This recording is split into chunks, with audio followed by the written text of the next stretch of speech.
طيب نخش على التقييمات. محمد صبحي في حراسة المرمى ياخد 5/10. عمر جابر 3/10. محمود بنتايج السيء 2/10. فلسفة زايدة في الهدف اللي دخل فينا. أسامة عبد المجيد 5/10. محمد إسماعيل الجيد مدافع هيكون له اسمه في السنين الجاية فياخد 6/10. أحمد ربيع، أنا بشوف ردود أفعال الناس ما بين الشوطين وما بعد الماتش على اللعيبة عشان أشوف آراء الناس عاملة ازاي.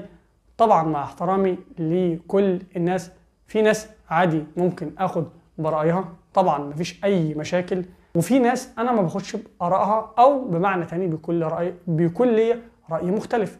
فمعظم الناس اشادت بأحمد ربيع. انا مش مع قاعدة خالف تعرف، ولكن ما شفتش حاجة حلوة من احمد ربيع قد كده ان الناس تشيد بيه. اول ماتش جاب هدف، ولكن انا مش هقيمه بناء على الهدف اللي جابه. انا بشوف ان هو لعيب غشيم ومندفع جدا جدا جدا ومتهور جدا.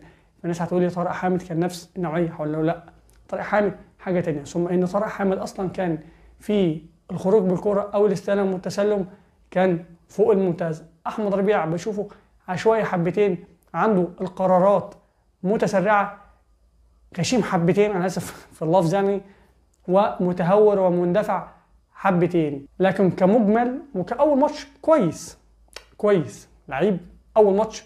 رهبة الزمالك برضو لعيب اول ماتش فكويس. اتمنى ان يكون افضل من كده، اكيد يعني. فياخد 6/10. احمد حمدي كويس طبعا، لو جاب فورمه هيكون مكانه اساسي في الملعب. احمد حمدي كويس فياخد 5/10. ناصر ماهر، بصوا بالنسبه لي ناصر ماهر تاني او اهم لاعب هو وخوان بزيرة مع بعض. ده اهم لاعب بالنسبه لي. يعني عايز تعرف جوده ناصر ماهر، في حاجات في تفاصيل صغيره لازم تركز فيها. بمعنى يعني شوف الكره اللي لعبها لخوان بزيرة، وخوان بزيرة حطها بشماله ومدافع غزل المحله طلعها من على خط المرمى.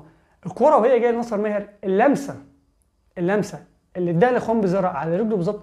فكره الكره دي صعبه، يعني اللي لعب كوره هيعرف ان الكره دي صعبه، ان الكره تكون جايه لك بالقوه دي وانك تديها له ببطن رجلك من مره واحده، فدي حاجه صعبه.